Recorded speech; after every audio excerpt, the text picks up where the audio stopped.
নমস্কাৰ, মই পৰিস্মিতাই মোৰ চেনেললৈ সকলোকে স্বাগতম জনাইছোঁ। আজি মই এখন জিকাৰ চব্জি বনাবলৈ লৈছোঁ সৰিয়হ দি।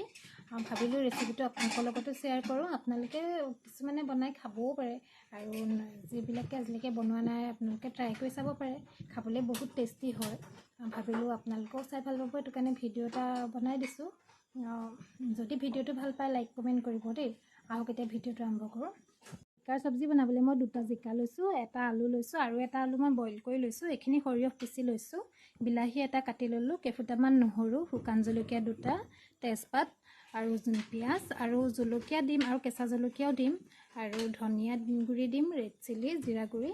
সেইখিনি মই ইয়াত ভিডিঅ'ত দেখুওৱা নাই, পিছত আপোনালোকক বনাওঁতে দেখাম।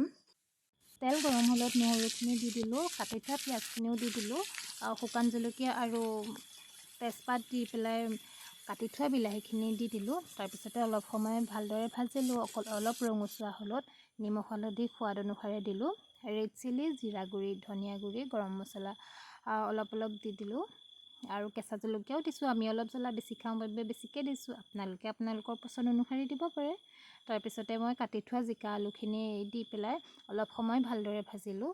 অলপ সিজাৰ পিছত মই এটা আলু যে বইল কৰি লৈছিলোঁ সেই আলুটো দি দিলোঁ ভাঙি ইয়াতে আৰু 3 চামুচ সৰিয়হ পিচা দিলোঁ। দিয়াৰ পিছত অলপ পানী দি পেলাই ভালদৰে সিজিবলৈ দিলোঁ। ভালদৰে সিজাৰ পিছত হৈ গ'ল আমাৰ জিকাৰ চব্জি সৰিয়হ দিয়া। খাবলৈ যে ইমান টেষ্টি হৈছিলে। আজি আমাৰ নিৰামিষ থালিখনত ভাত, দাইল, সৰিয়হ দিয়া জিকাৰ চব্জি, পোৰাকল ফ্ৰাই আৰু পাপৰ ফ্ৰাই আছিলে। সিমানেই। আমাৰ খাই বহুত ভাল লাগিলে। আপোনালোকৰ কেনেকুৱা লাগিলে জনাব দেই। ধন্যবাদ।